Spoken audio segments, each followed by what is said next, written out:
everybody, it's me, Brittany B.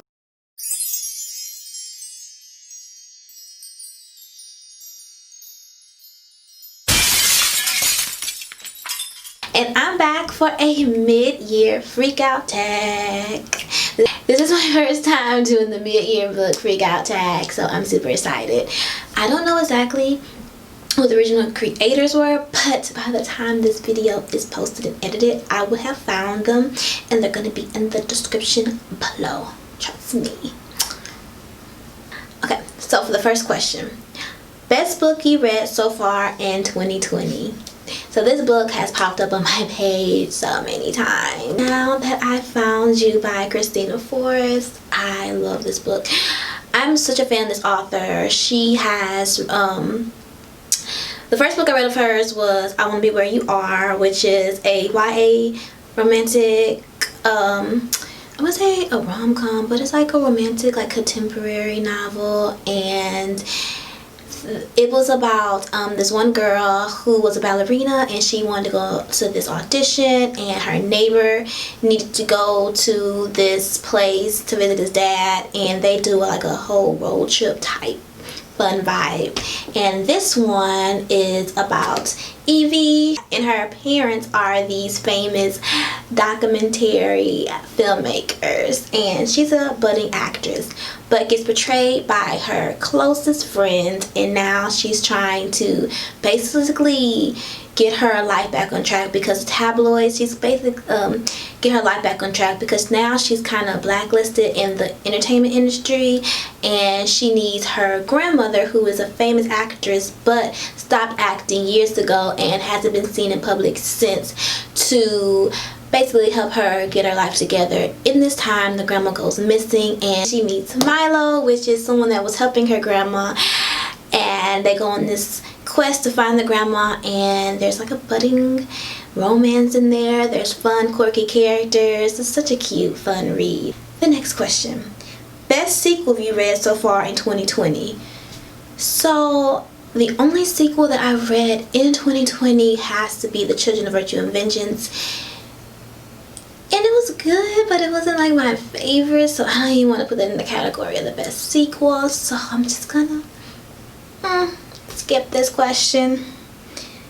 New release you haven't read yet but want to. It's A Song of Wraith and Ruined. I've seen so many people talk about this book, rave over this book, and I really want this book. So I really want this book. I was gonna request it from my library, but they took those features away because of COVID, and we already only get limited resources with the library. Anyway, so I'm definitely about to order the book. I don't know if I want to get the ebook or the physical copy because I love to like actually feel like my books. But I'm super excited to read it. And it's basically inspired by West African folklore, in which a grieving crown princess and a desperate refugee find themselves on a collision course to murder each other despite their growing attraction. I love like enemies to lover type books. I don't know. I'm just like a fan of like a romance, but not like deep romance. Like maybe like that could be like something else going on. Like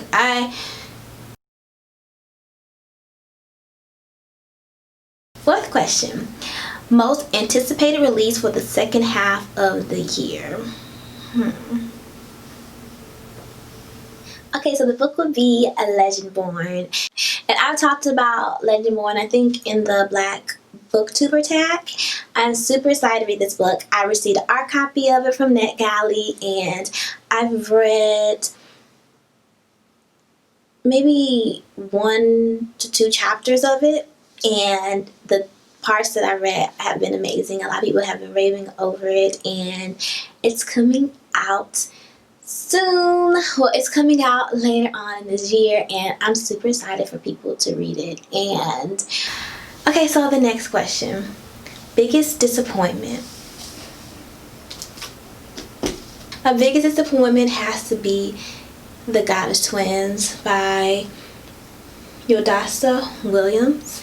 And this is a fantasy novel. And it's a fantasy novel. It's a pretty quick read. It's only about like 187 pages, which is pretty short for a fantasy YA novel, but you know, I like quick reads. I loved the cover. I was excited about the premise of two twin sisters, different personalities. They find out they have supernatural powers. Their mother goes missing, and they're goddesses, like black goddesses. And I was so into reading it, but very much disappointed because there was a lot of telling instead of showing in the novel, and it was just a lot of like info dumps in places where I feel like mostly in like the middle, where I felt like the author should have like showed us the characters doing certain things, like learning their powers, other than just saying like a big recap of like exactly what happened through different people's personalities. And then it was like, really, there was one of the sisters that I just really wasn't a fan of, and her personality wasn't really redeeming throughout the whole entire book. I could say like one part she gets a little bit like likable, but not really. And she had a big chapter, like it was such a big chunk, and it just kept being her size, so that even made it even more hard for me to finish this book. Okay, so the biggest surprise was More Than Enough. I'm not really into reading nonfiction novels, but this book right here is a page turner, and it's more than enough, claiming space for who you are no matter what they say. Elaine Witheroth. And this just shows like her life story, and it writes just like a story. I feel like I can hear her voice throughout the whole thing, and there's so many relatable aspects of this book. Let me tell you, and the chapters are not even that long. They're super short and sweet. Okay, the next question, favorite new author. My favorite new author has to be India Hill Brown, The Forgotten Girl. I just finished reading The Forgotten Girl, I think like last week, and it was so good. It's a middle grade novel. I'm currently writing a middle grade novel, so I wanted to read a lot of different middle grade novels just to get the feel of the ones that are already published and what's out there and what people want to read. And I love spooky middle grade because my novel is spooky middle grade. The next question, newest fictional crush. I have to give this a 2. Daniel in A Boyfriend Project. Let me tell you, Daniel is the dream guy. Not only is he handsome, he's smart, he can salsa, he cooks, likes to go hiking. I mean, this character, Daniel, is so perfect. And I love this story so much that I have just been like slow reading it on purpose because I don't want to finish it. And I'm dang near finished. Just like, I don't want to leave this world.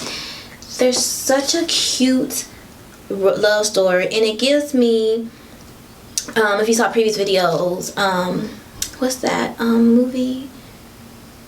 Well, the previous video I said it gave me Just Took Must Die vibes, but after reading it, it's nothing like Just Took Must Die, only like in the beginning portion. But it's a really cute rom-com, and if you want to know my full opinion on it, I think I talked more about everything in my Black Booktuber tag, so I'll check that link below. My newest favorite character, I think I'm just gonna give that to Daniel too. Like, he's my crush, he's my favorite character, he's just everything. The next question, books that made you cry. And I haven't had a book that made me cry ever. Yeah, maybe I'm just not reading the right books. Movies have made me cry, and I do TV show reviews and movie reviews, but books, no, not really. So maybe I haven't read the right books. If you have a book that should make me cry, I would love to like some suggestions down below, but I'm gonna skip that question. And the next, books that make me happy. Well, every book that I just mentioned makes me really happy. I Want to Be Where You Are, Now That I Found You, The Boyfriend Project, More Than Enough, The Forgotten Girl. What other books did I really like? I loved Slay. I loved Children of Blood and Bone, the first one. Made me really happy, got me all the vibes. Next question. most beautiful book you've bought so far this year. So I'm switching the question from most beautiful book I bought to the most beautiful book that I have, because I didn't technically buy this book. I won it in the contest giveaway, but it's the most beautiful book that I have right now, With the Fire on High, and it's one of my favorite books. And I didn't even think about putting this in what makes me happy, because this book makes me so happy, and it's such a beautiful book. I mean, look at this, like, gorgeous. I just like holding the hardcover book. It's just excellence. This book is pure excellence. I love it. What books do you need to read by the end of the year? So there's quite a few books I need to read by the end of the year, and I know I'm not going to be able to list all of the books, but I'm doing the pop readathon, which is super fun. The 90s pop readathon. I'm a 90s baby, and it's been fun. So on that list, I still have to read The Beautiful, and I put on that list The Beautiful, Legendborn, and When Life Gives You Mangoes. So I still have to read those books. I need to finish reading The Boyfriend Project. I just got Just South of Home, and there's a couple more, but I mean, this video will be going on forever if I just go down the list of all the books, and I feel like more books are gonna pop up. So thank you for watching my mid-year freakout tag. If you liked any of these books I talked about below, please comment, and see you next time.